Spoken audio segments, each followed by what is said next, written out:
Hey everybody, we're coming to you live on Facebook. Dave and I, are in the original WDGC and CATV studios at Downers Grove North High School. We are here. This is the 50th anniversary of the station, and they're doing a massive alumni gathering. And we're going to be on our show in about 10 minutes. So if you're in the area, tune in 88.3 FM. What's the internet address here? Are they up on the internet? I don't even know if they're up on the internet.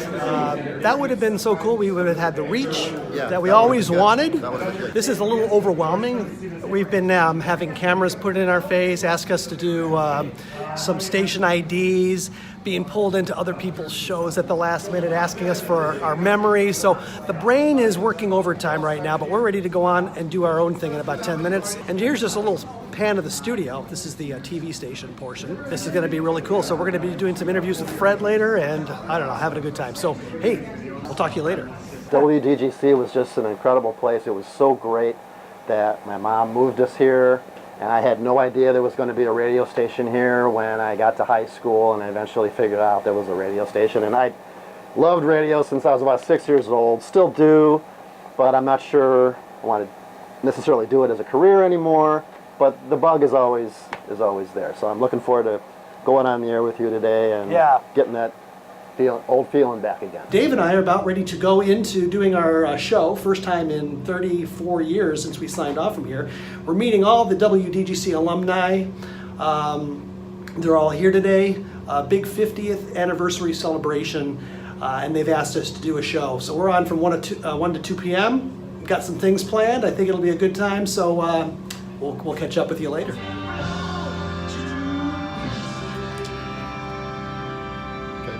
Minute 10 it is.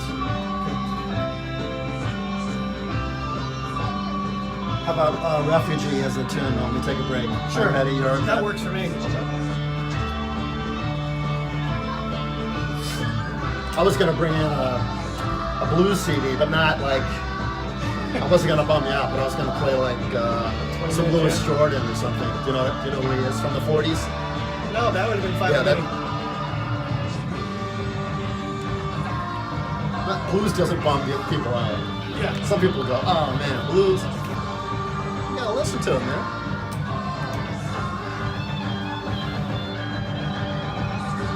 You'll see the light.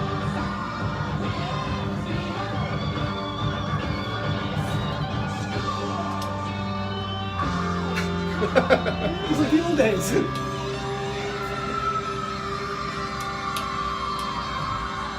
All right, we're coming out. All right. That's it.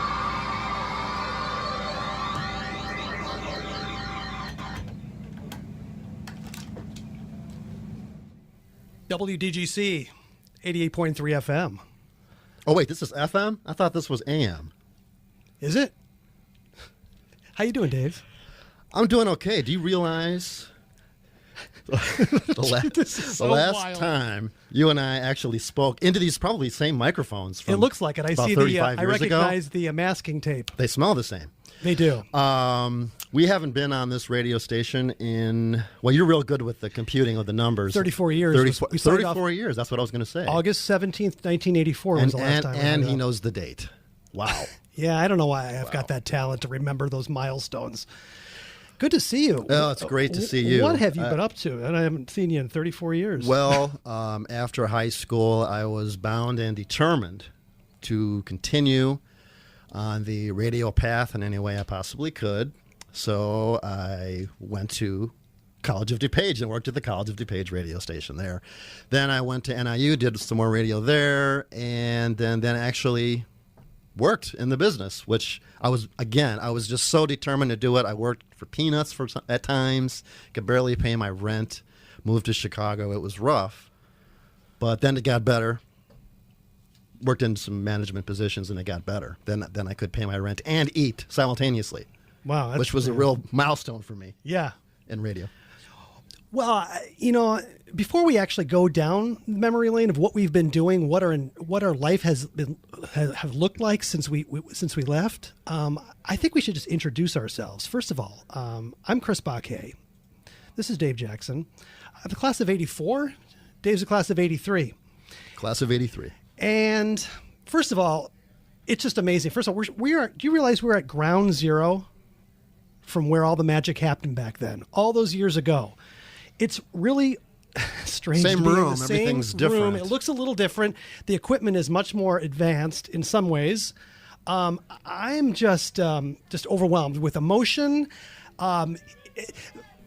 John Waite, general manager of the station now, set this thing up.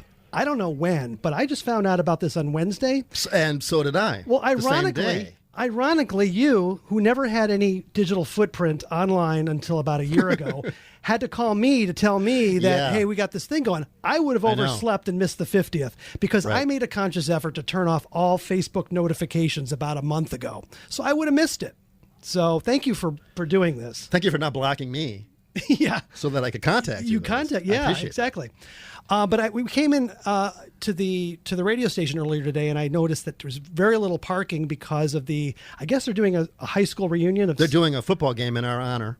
Right. I saw that. 1978, I guess there's a 40th anniversary reunion, and I think maybe even a 50 for 68. I don't know about that. And there was a tour of the school, and so parking has been tight today. So I just parked right up next to the door here. You parked right on the grass. Right on the grass, right outside the door, which is very convenient.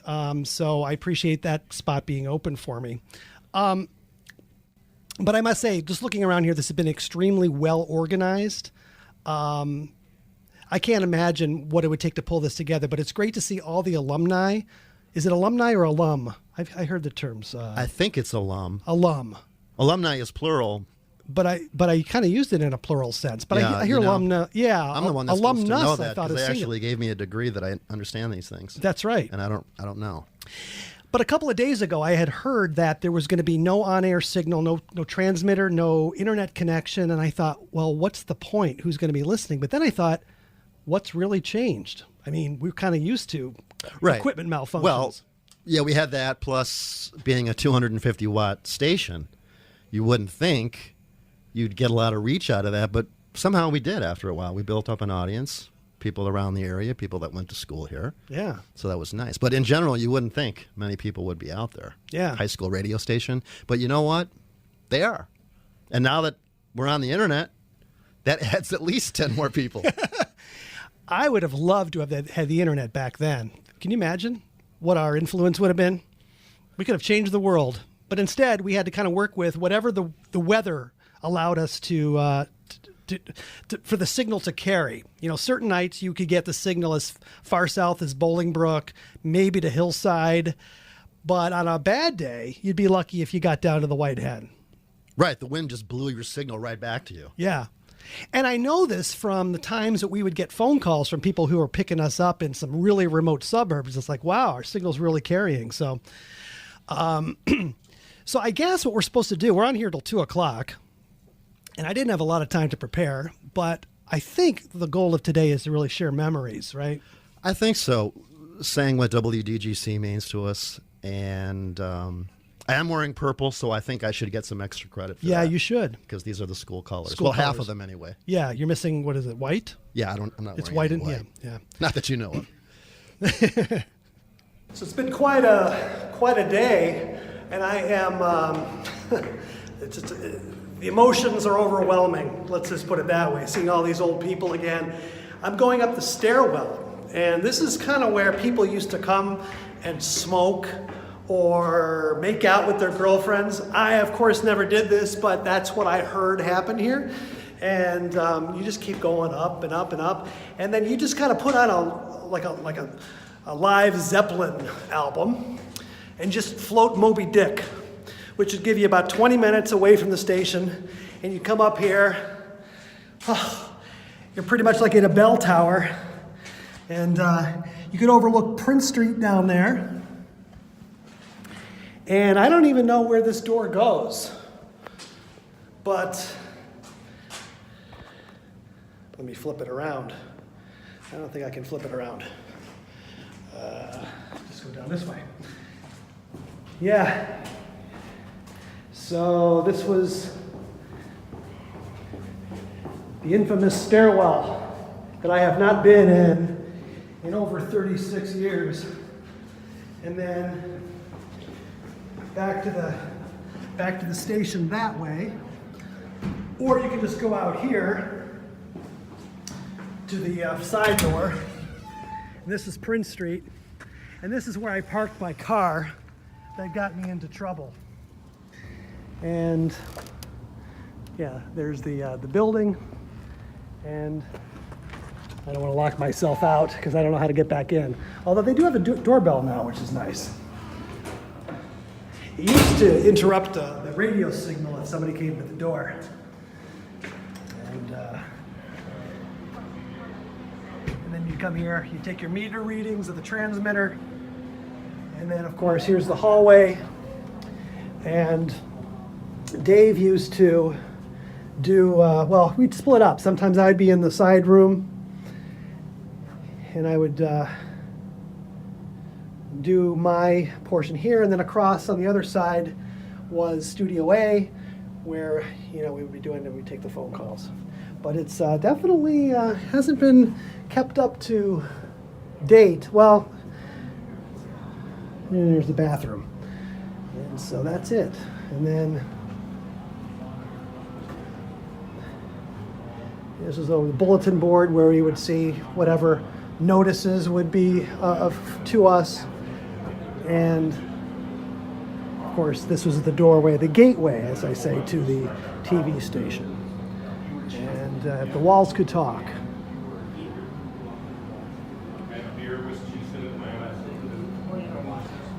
All right, so that's, I have no idea if I'm upside down or not, so that's it. But I grew up in a time in the 70s when radio was it. I mean, we would listen to WLS, that was the key station back then, the Super Jocks, Larry Lujek, Tommy Edwards, John Landecker. They had these just creative call-in shows, and I mean, as a 10-year-old, I tried Boogie Check, Boogie Check, ooh-ah, John Landecker, calling up and getting on that show.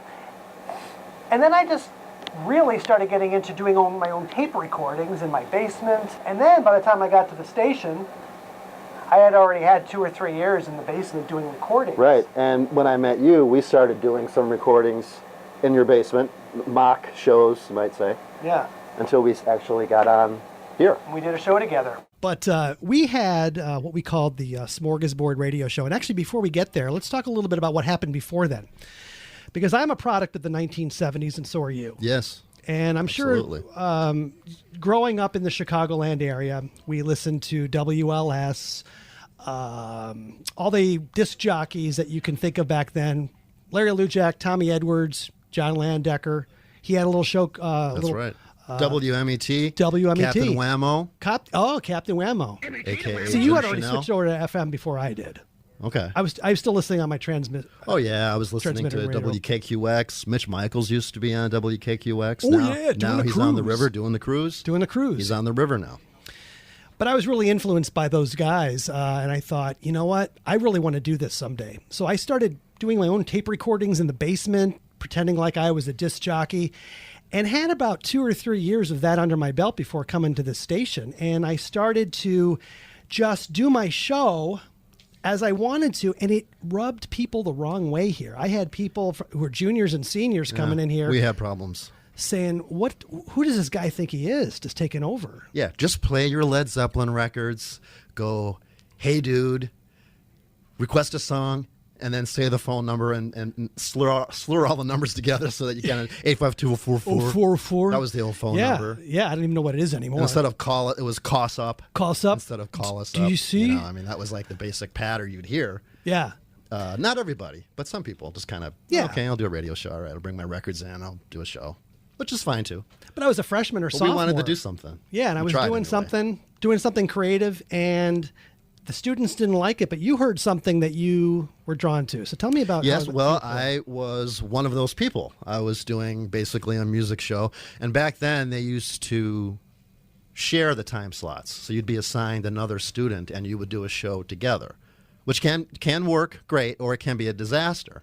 If you've got a person who's into punk and then you've got a Black Sabbath person, put them in the same room, it's explosive, right? That's right. So, and that would happen. I mean, they would try to mix people together that got along, but it didn't always work.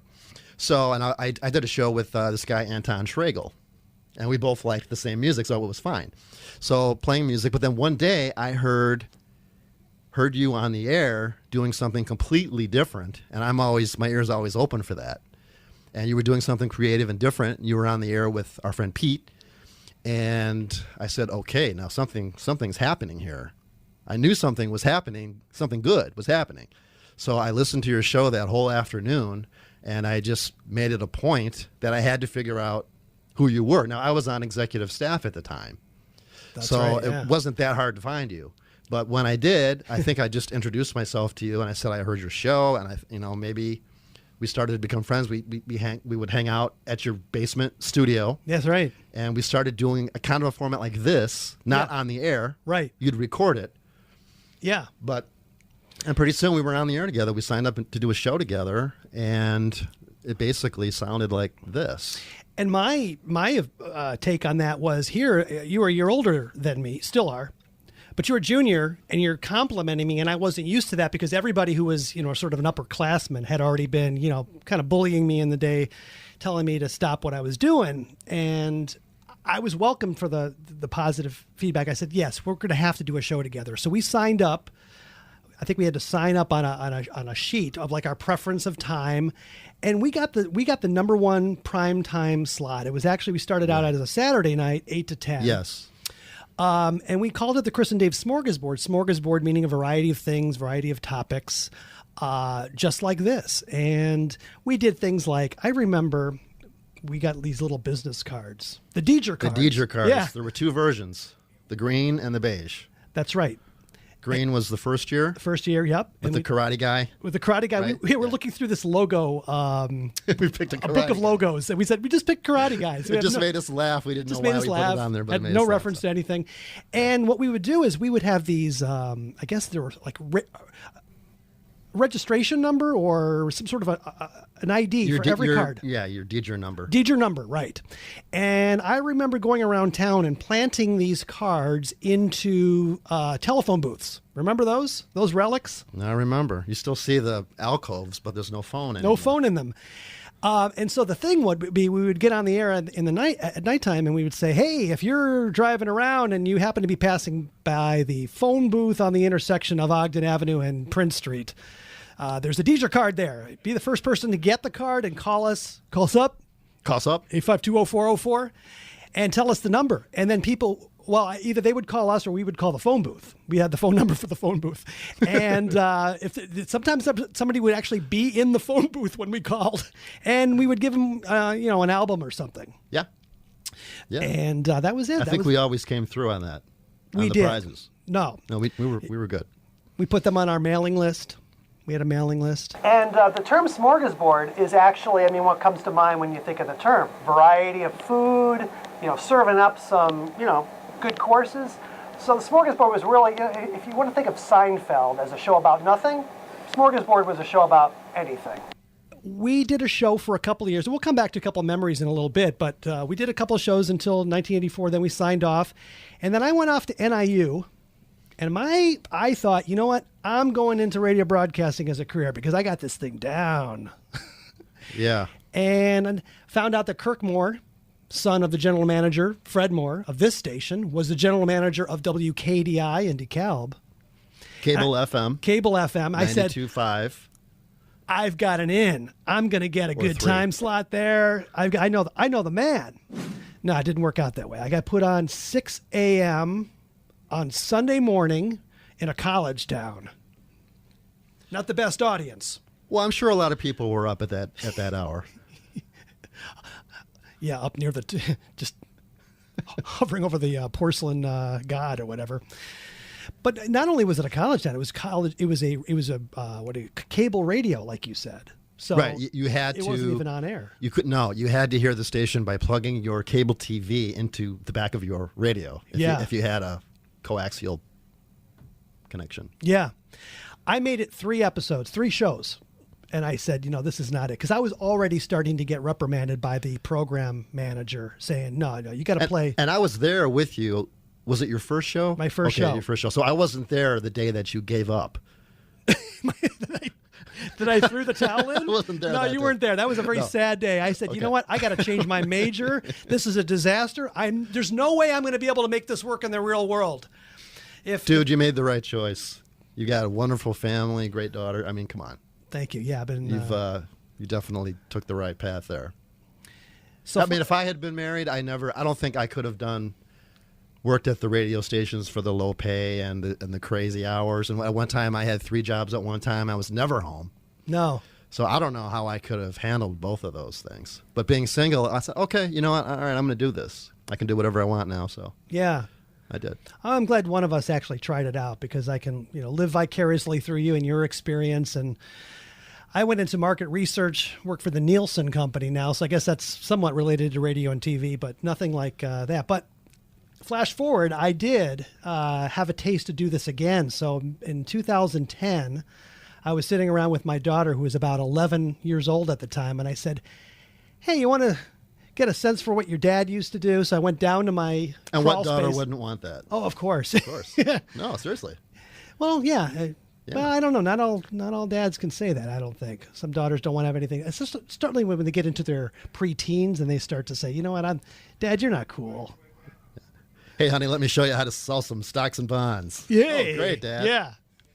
Well, so I went down to my crawl space and pulled out the old radio equipment from my old days, the mixer, the Radio Shack The microphones. Radio Shack realistic mixer. And we just recorded a show around the kitchen table and posted it on iTunes. And we did it again the next week and the next week. And then before you know it, I had another basement studio and we launched a new podcast. It's a nice one, too. Called the Smorg Show Podcast. And at this time, about 6 months into it, I said, you know what? I really miss Dave.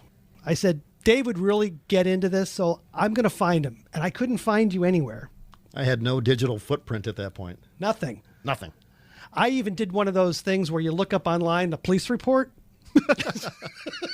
to see if Well, you should have been able to find me that way.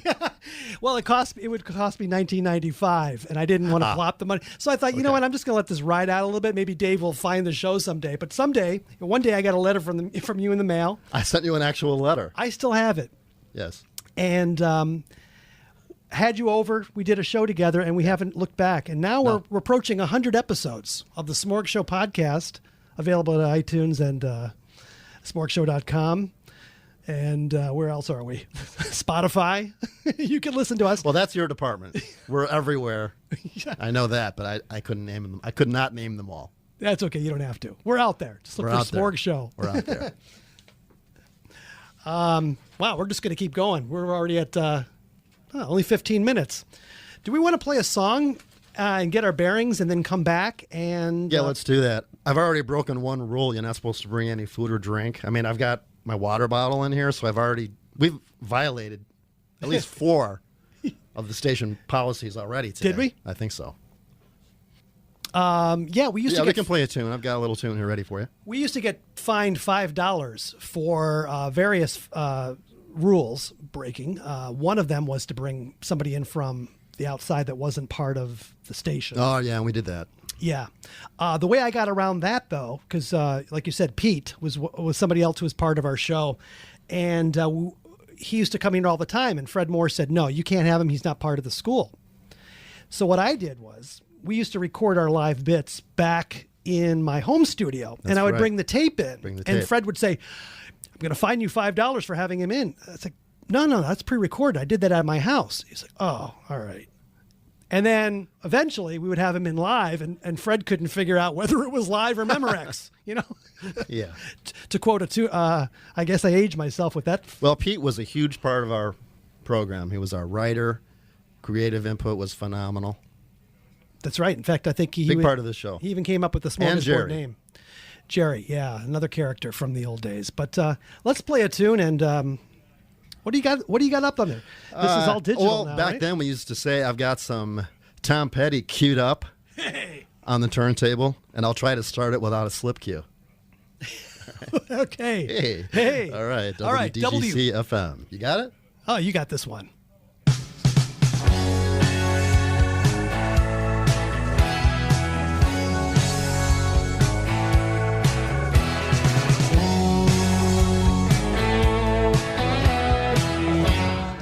Hey, everybody out there on Facebook. Chris and Dave are in WDGC Studios. First time in 34 years. Doesn't seem that long, does it? We're playing some Petty while we get our bearings here in between the bits, but we're on for an hour. This is good time. This is strange to be back in this same room that we did all the stuff those years ago. Same room, same smell. Same damaged microphones. They are the same mics. It looks like the same microphone. Yeah, These are SM7s. short. Are they Shores? Yeah, SM7s, yeah. Yeah. But all this is being recorded and will be replayed on the Smorg Show podcast for those of you who can't pick up the 88.3 signal, which is pretty much anybody that's outside of a 2-mile radius. So, yeah, to the Jewel and the 7-Eleven. So if you're around there, you can tune us in live. yeah. So, check us back for another update. DGC, WDGC 88.3 FM, Downers Grove, Chris and Dave. Chris and Dave's Smorgasbord. I guess that's what this is. We can call it that. We're back. You know, one of the things that came to mind as I was preparing some of the memories that we're supposed to come here with is that no matter who you are, everyone who came here this weekend for the 50th anniversary of the station to see Fred, to reminisce with the other alum, everybody feels that they were a student during the station's heyday. I don't care whether it was 1974, 1984, 2004. You felt that the station was, you were experiencing the station in the heyday. And obviously for us, that was the 1980s. And you know, for me personally, I don't have anything to compare to before that, but afterwards, listening to the station, I think things really changed after we left. Because we had no frame of reference of what happened before us, and we didn't really listen afterwards. So, well, actually, I did listen afterwards, and it seemed like everybody just stopped doing programs. Once in a while, I'd hear somebody on the air here, but most of the time it was just floating albums, as they say, just letting them play all the way through, or nothing sometimes. Yeah, no signal. Or, just music, basically, but I wasn't hearing anybody talking. So I wondered what happened. What happened? The creativity, the free-form speaking, any kind of flexibility the student could have seems to have gone away. Now, I don't know how it is now. I haven't listened to any I think it's pretty much the same. I don't hear anybody doing programs. I don't know if there's any interest really in getting into the radio as a field anymore. Which I don't understand, because we had 20, 30 kids in each radio class. We had Radio 1, Radio 2 with Fred Moore, and those classes were packed. Because I don't think Fred really wanted anybody else to kind of do what we did. When we left the station, we had given him a tape of our best, most risque bits, and we gave it to him. And I found out later that he played them for some of his classes, which was really amazing. That felt nice. Because I didn't know how he felt about us, honestly, until many, many years later. But I would imagine that there's some pretty wild stories of things that went on here during the 70s. And I'd like to hear more of those stories today if we run into some people who are here, because people are from the 1960s. It's amazing. What a great turnout this really is. Since the station was here, almost. Yeah, I mean, I'm just familiar with the oldest story with how this used to be. The transmitter was literally in a shoebox that broadcast like down to maybe the gym, right? Yeah. Right. So it's really amazing that there are people here from those days that really launched what you're hearing today. So, so what I thought we would do now for this next bit is to actually talk about some of our favorite memories of when we were here. And I've got a few. I don't know if anything jumps out of your mind. Well, I know you tried to wipe a lot of it from your memory. Well, I just wanted to add one thing to what we were saying before, was that I was on executive staff, which is what helped us get that good time slot. The good time slot, that did help us to a certain degree. Yeah.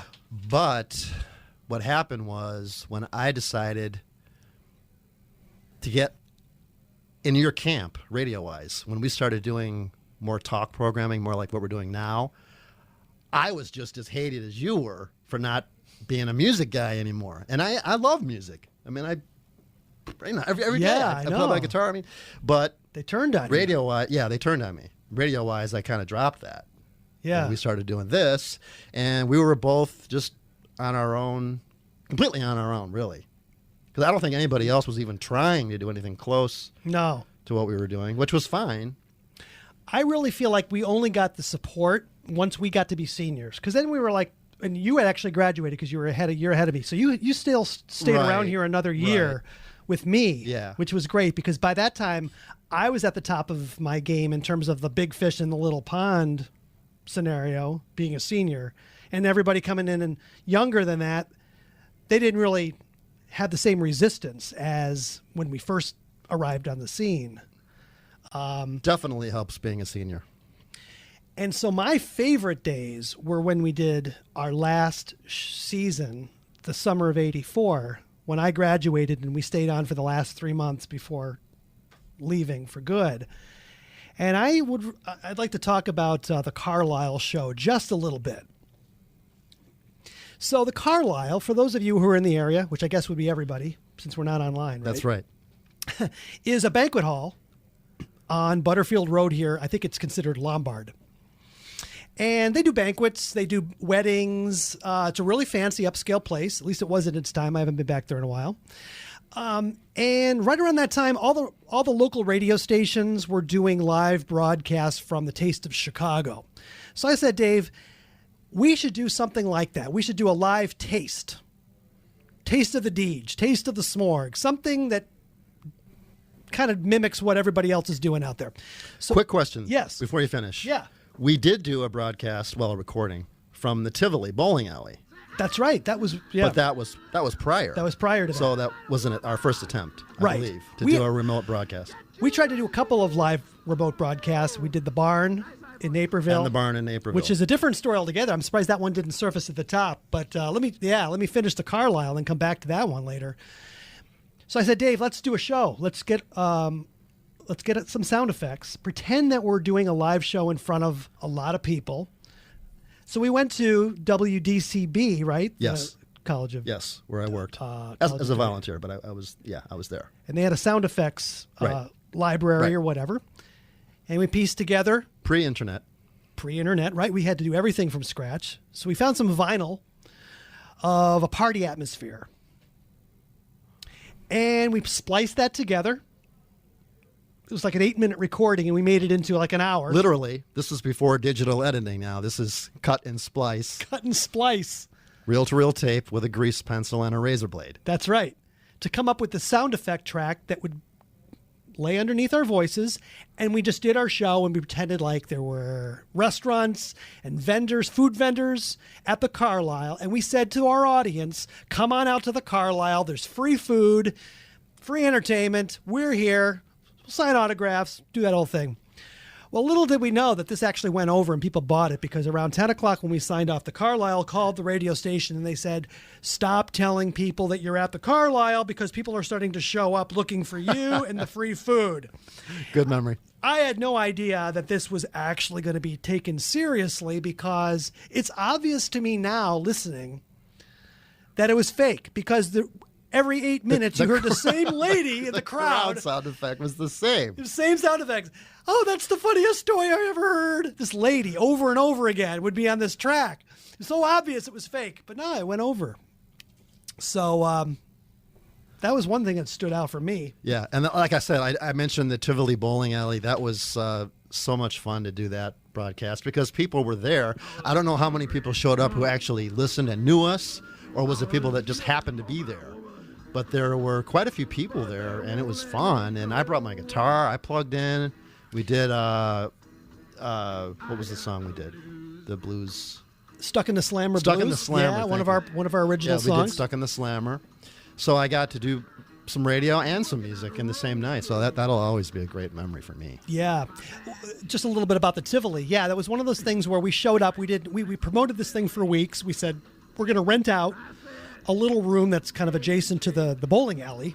And we sat our stuff up.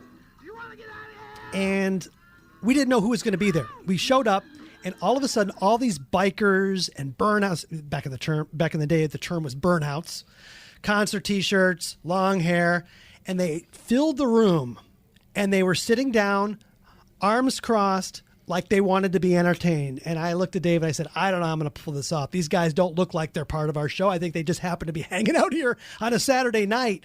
And we had the best time with these guys. Everybody had fun. They were so great. engaging. We put them up on stage. We gave them the mic. We gave them Ozzy Osbourne albums as prizes. They loved us. It was a great time. So, yeah, another good memory.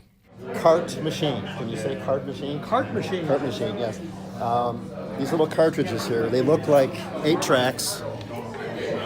And they really are the same size as an 8-track. But in radio, you put a little inaudible cue tone on the tape. The machine does that as soon as you hit record, puts the tone on the tape. So when the tape goes back around at the beginning, it stops. It also runs at twice the speed of an 8-track. That I did not know. I tried to convert my 8-track Maybe machine. I should hold the camera. I tried to convert my 8-track machine to a cart machine and played it back. It was the wrong speed. It was the wrong speed. Wow. Yeah. Okay. Just a little trivia. But that's the deal. And then I used to work at a place where we would wind our own cartridges. Yeah. You decide how much time you want, like 40 seconds, and then we knew exactly how long the tape would have to be. Custom make it. Yeah, we custom made our own carts. And you put it in, Oh, I'm sorry. you hit start, and then it'll stop, and when you hit play again, it's right at the beginning, if you recorded it properly. Yeah. Or if you had a remote start on the console, you didn't have to reach over like we did. You can start it right from the console. I'm going to save this other story for last for the hour because I think it's a very special one. But we'll You're come talking back. about the bad night The bad that night we had? Okay. Yeah, There was a bad night, a bad night. which over time Aged has with healed and scarred over, and now we all laugh about it. it's aged At least like you and I fine do. wine. Yes. I'm trying to think what else happened here. I was we're out in the looking out the window here. We could see the old TV station. And I don't know. I don't think you were part of my TV class at all. You weren't on. No, I took TV. Yeah. Or, I mean, I worked on the DGTV station, and I did take the class, but I wasn't in your class. I don't recall. No. But I don't think so. Pretty sure I wasn't. Well, we did a variety show for the TV class, kind of like the Smorgasbord, but in video. So everybody in the class had their own little bit, and it was a variety show and it was spliced together. Some of it was good, some of it was cheesy. Most of it was cheesy, actually. But that is where we debuted. So we had a character on our show, Baba Ganesh, who is from India, and he would come in here with his words of wisdom every week. And he's still on the Smorg Show podcast, actually. He's about 75 now. He's got a restaurant. Yeah, long story short. But Baba actually was part of the TV show. And the memory I have of that was one time we were making a bit for how to make a fly casserole. Yes. And I don't know where that idea came from, but in hindsight, it was really stupid. But it was basically Baba sitting there with incense burning, putting together ground beef, and obviously had no idea culturally what that meant because Indians don't eat beef.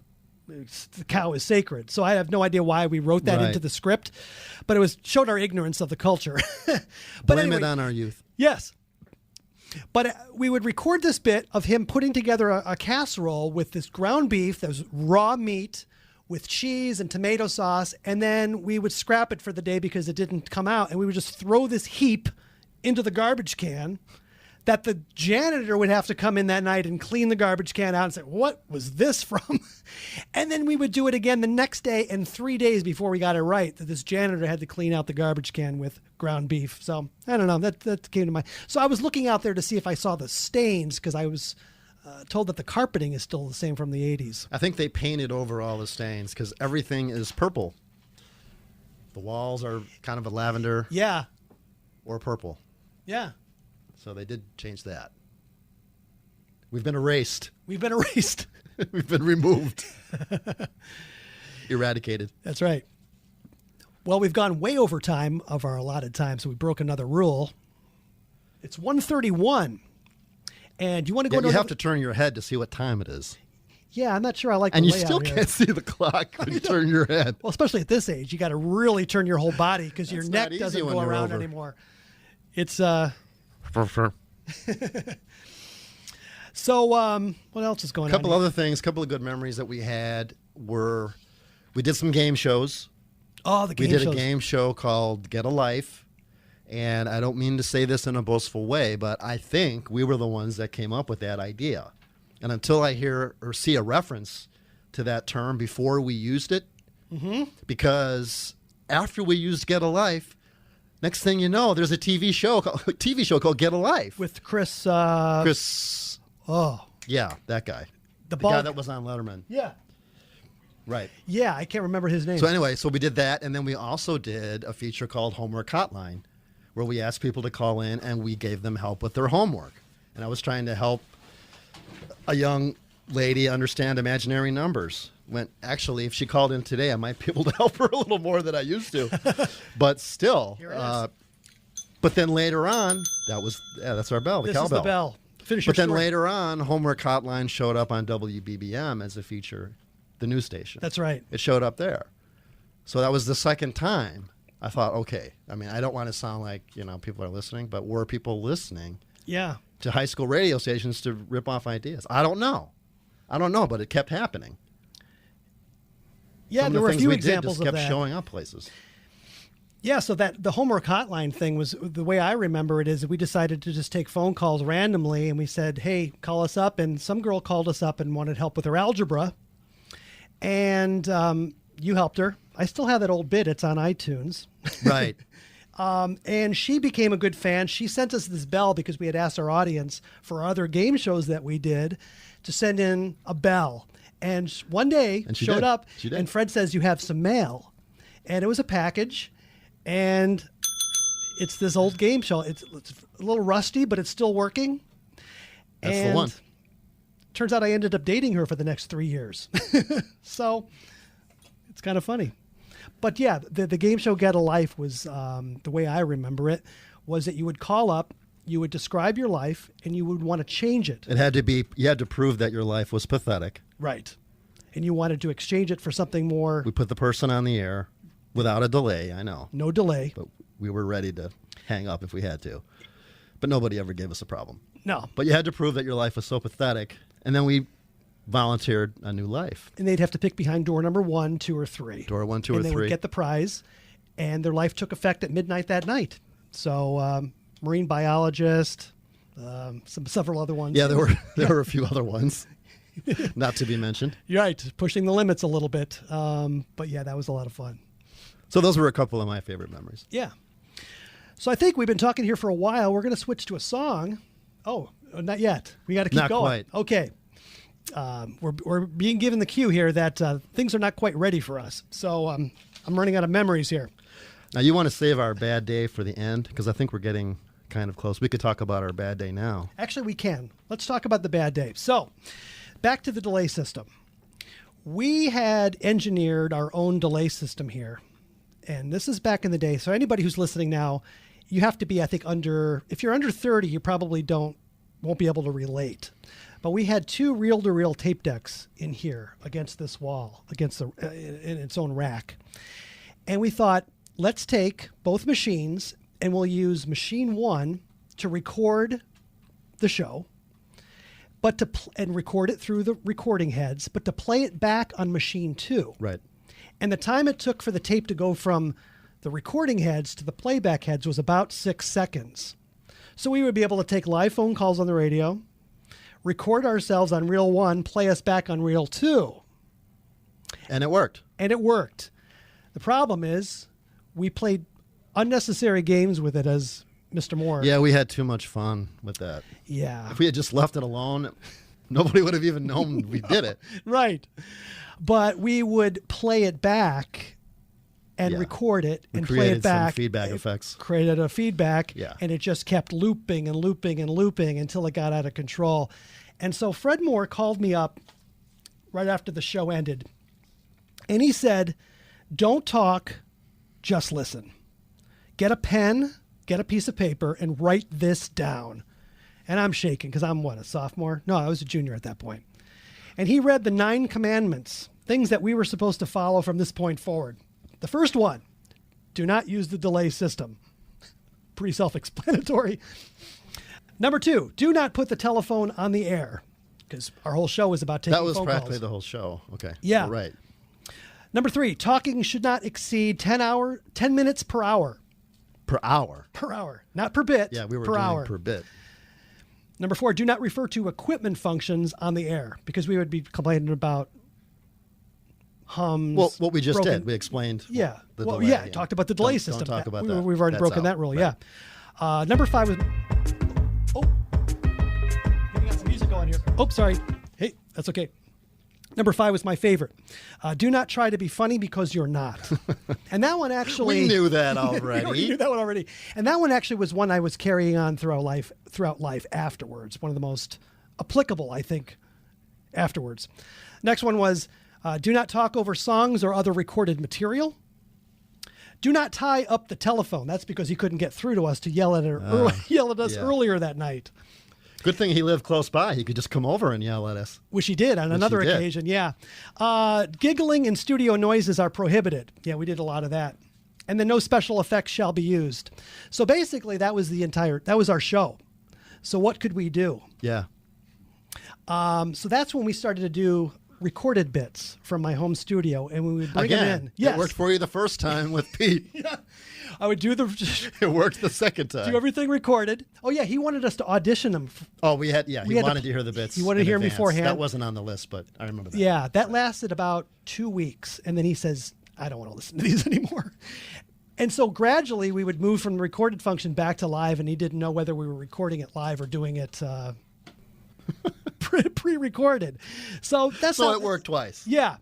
Right. Okay. So what we're trying to do here is to cue up a song that I had written at the time, because to close out the story. Oh, you got it? Thank you so much. We had Fred, once he cooled down, he recorded an intro for our summer season, for our last season. And he read the thing to us of don't talk, just listen, that whole thing. And then he read the rules for us, and I recorded it. And I put it into this song that I call Sympathy for the DJ, based on the old Rolling Stones classic.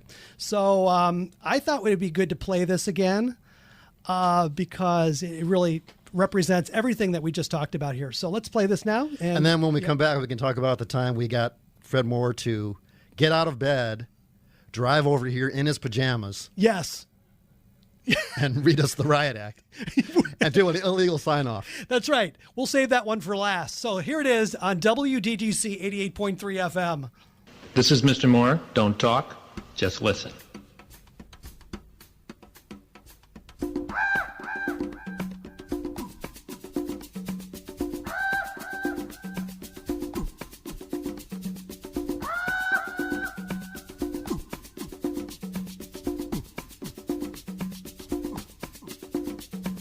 Please allow me to introduce myself. I'm a man who's been on the airwaves. I've been on the air for many a long year, and I've always tried to get my way. Had my days of strife and pain when the general manager got on my case. Some of the people at the station now are doubtfully in the human race. Pleased to meet you, hope you add to my fame. But I always get in trouble when I try not to be the same. Please allow me to introduce myself. I'm a man trying to introduce some change to a place that's been around for a long, long year, and you can find it in the FM range. Hey, Facebook audience, Chris and Dave taking a break now. We're playing Sympathy for the DJ, our song from back in the 80s about our general manager, Fred Moore. And oh, I think we're live. It says we are. Yeah. Oh, yeah, about 2/3 of the show down. I Oh, think this was my guitar solo, right? I was playing this. Use the delay system. okay. There it is.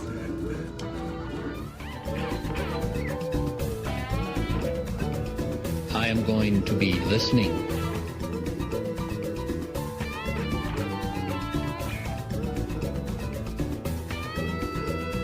Do you hear me?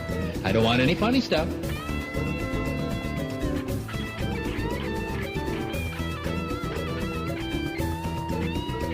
Don't think Fred Moore goes to sleep at 8 o'clock.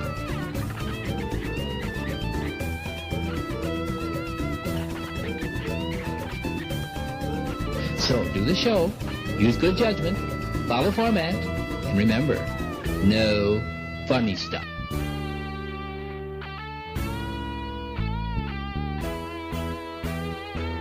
No funny stuff. Ah, WDGC 88.3 FM. Fred Moore, Sympathy for the DJ. The way I remember it, he actually recorded that for us on our very last show, because on our last show we had Fred as our special guest, and we had General Manager Torture Night, where we would play all of our bits that got us into trouble over the years. Which took up the whole show. Pretty much. It was kind of a roasting. But he sat there, he took it, and then at the very end, we gave him a plaque telling him how much we really appreciated his role in, kind of our show and letting us do what we did. We gave him a tie, took some pictures, and he recorded those lines for us, which then later became part of the song. So that was great. The funny thing about it, now that I think about it, is when he called us up with those rules, he was furious then. You know that he had to write those down himself, so I can see him going down the list. Don't try to be funny because you're not. No giggling.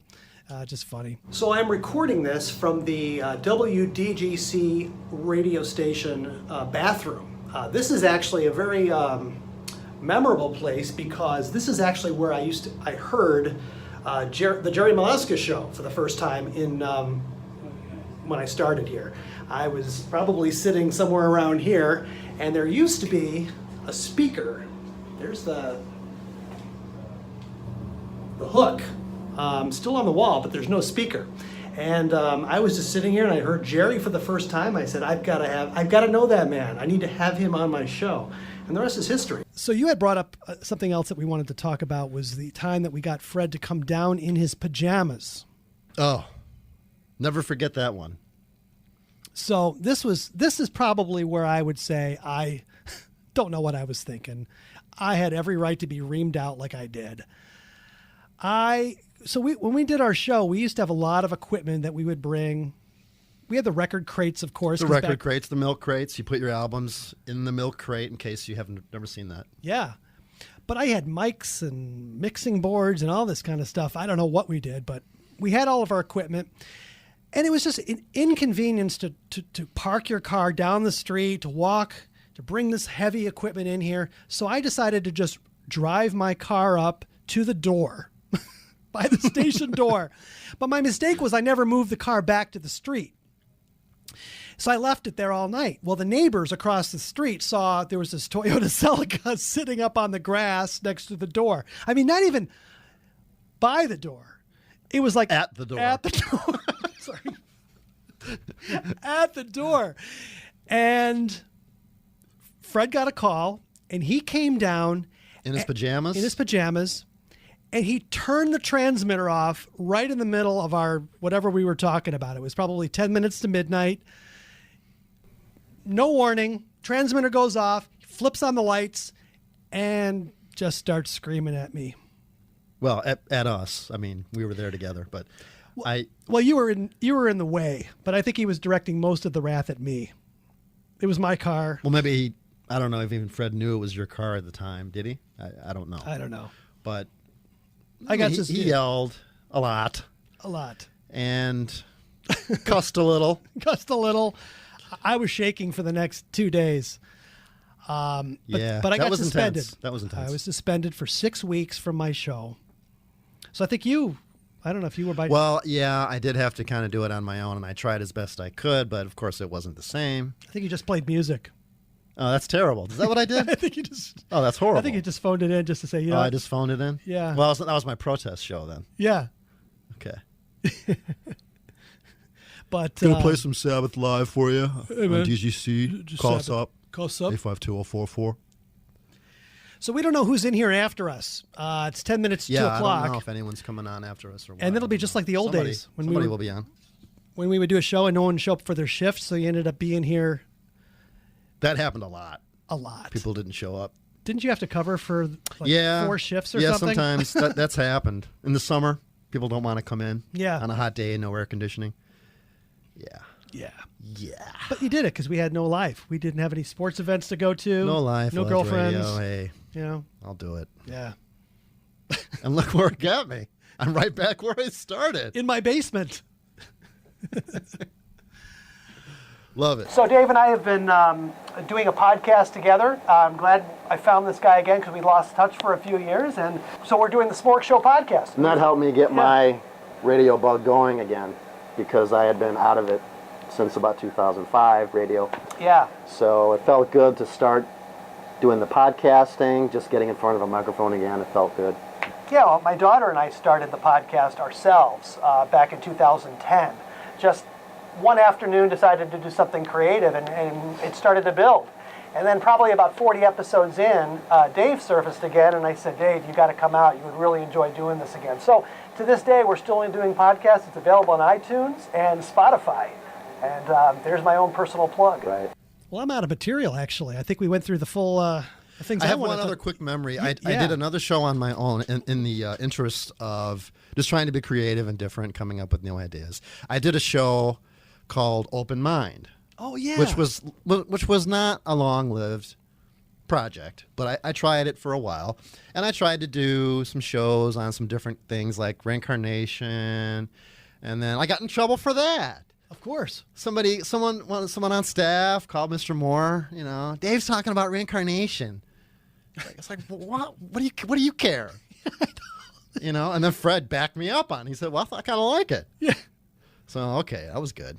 But I tried, some different things. But one thing I attempted to do on this Open Mind program was I made a phone call. Well, I've done this twice, actually. I don't know what my obsession was. My first time I did this, I said, let's call up a radio station that starts with a K. Oh, yeah, we did this. Because, we did this one we did together. Because all the radio stations west of the Mississippi, west, have a K, unless they were grandfathered in, right? Like there are exceptions. Like east of the Mississippi are all W. Yeah. The stations start with W. There's some exceptions. KDKA in Pittsburgh, which was one of our Radio 1 questions with the Mr. very Moore. first radio station, yeah. Yeah. First licensed station, I think. 1922, I think. But anyway, so I said, let's call up a radio station that starts with K. So we called somewhere out west, and we found, I think it was another high school station. KYDZ. Thank you. Yeah. And we spoke to the young lady there, and she was explaining. And It was Easter break, I think. I asked her if it was it rewarding to work for a radio station that begins with a K. Yeah. And she didn't get our She humor. still talks about I'm sure this crazy guy that called her up one day. During those phone calls, I remember getting put on the air on their end. Oh, they did it on their end too. Okay, So we both share. I'd Yeah, forgotten that was fun. Well, I need you for my memory. But your Open Reboots. Mind show, we ended up making it almost And then like. I called Australia. Oh yeah, you called And Australia. then the school billed me for that one. You got the bill. I got the bill for that. I called Iran. You called Iran. Yeah. Irani fried chicken. Right. Islamic fried chicken. Fried yes. chicken. That was actually, I honestly stole that one from Did you Steve get your Dahl. order? No, it never Oh, arrived. all right. But your Open Mind show was another one of those shows that it was kind of, you just did whatever came to you for that night. Yeah, there Different- was some structure, but I kept it open. I had some on-air guests. My music teacher came on. I interviewed her for a while. That's right. Yeah. I joined you a couple of times on that Sure. show. In fact, I want to talk about the Dateline that we did. Because I remember exactly what happened. So Chris and Dave did a Smorgasbord show in the 82 season, but then in 83, we broke up. We kind of went our own ways. We split. You did your Open Mind show. I did the Smorgasbord show with Jeff Baran, but it was more of it wasn't the same. It was basically me and, Right. Jeff supporting You what I was bounced saying. off of Jeff, but he wasn't quite as vocal as Right. you needed. Right. But we Right. did that for about a year, and then we got back together. But during that period when I was with Jeff, I would show up on your show. But on my show, I did the salad bar contest where we would call around local restaurants, looking for the best salad bar in the area. And then, so we would call the restaurants, hey, can we talk to the chef? And they would tell us what was in their ingredients. We finally picked the salad bar. I don't remember what it was. But then the next night we did Dateline on your show, where we tried to fix up Kathy Kelly, who worked for the station at the time, Right. With a date. And we just took phone calls all night until we paired her up. And she had no problem. We knew people were listening that night. Oh, boy, that phone was off the hook. That show is on iTunes if you go to the Smorg Show, because that's a classic. But obviously the winner would take Kathy to the salad bar that won the award from the previous night, and we would pay for their date. So that was a fun episode. And they've been married ever since? Yes. Or, yes. I think so. Okay. That's Yeah. great. That's a happy ending. It's a happy ending. There's the TV archives from over the years. Somewhere in here, it's probably something from the 80s. Oh, man, I don't even want to go through. Oh, here we go. 83. This would have been us. Let's see. Would this be Performance Archives, Wizard of Oz? No, that's not us. But I think we're on to something here. All right, we'll come back. Did you have any favorite teachers here at North High? Besides Fred? Besides Fred. Fred's number one, but Of course. You know what? No doubt about Only that. a couple really stand out. I had Oscar Larson. He was probably about 80 when he taught geometry. He was good. Blatchley. How about Clifford Mr. Blatchley, Blatchley. science teacher? he was he retired. He was a Christian Scientist and he wouldn't go to the doctor. Was there some or, Yes, he was Christian Scientist, okay. and he didn't go to the doctor. But and he had some health problems. Yeah. So he had to leave at some point. And Dr. Karstens, Coach Karstens. And the football field is now named Karstens Field? Yes. He was great for history because we would have these football players as students in the class, and he didn't take any garbage from them. He ripped them every time, but he would give guys like me a fair shot, and I don't know. He was a good guy, but Teachers know when you have a lot of attitude or when you're trying. yeah, absolutely. Dave keeps looking over at the clock because Yeah. we Well, I don't we're want on to a run schedule. past our time. Yeah, because we got UPI coming up here at the top of the hour. Yes, we do. Some satellite news for you. United coming up. Press International at the top News, of is the that coming hour. in? Yeah, I don't even know what happens at 2 o'clock. Did they I like just- Mrs. Cantrell. She was one of my favorites. Mrs. Cantrell? Mrs. Cantrell, yeah. What- I what even did she came back teach? to visit her. She was an English teacher, and I had her for a class that was called Bible as Literature, Really? which was a fascinating class, something you kind of expect to see in college, actually. Yeah, didn't think they had that here. But I think it's time to Close out? close it out. Yeah, I don't know what happens at 2 o'clock. They Did gave us our hour, but we'll play some music and see what happens. Yeah, let's find out if anybody shows up. I don't see anybody out the door. I think we've got this for the rest of the day, Dave. And I've got no material. I've got some old shows we could just play from my computer. See, I brought all the equipment again today. But it's in my backpack because everything is so compressed these days, you can do that. Well, we'll see what's going on. But if not, this was another great memory. It was great doing this again with you, Chris. Let's do it again in another 50. See you in 50. Okay. All right. This is WDGC-FM, your community station.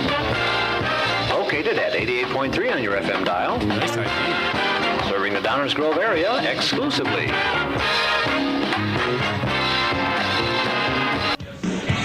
WDGC-FM giving away $1. If you call us up when we play David Gilmour and Rolling Stones back-to-back, you win $1 from the big one, DGC-FM. Huh!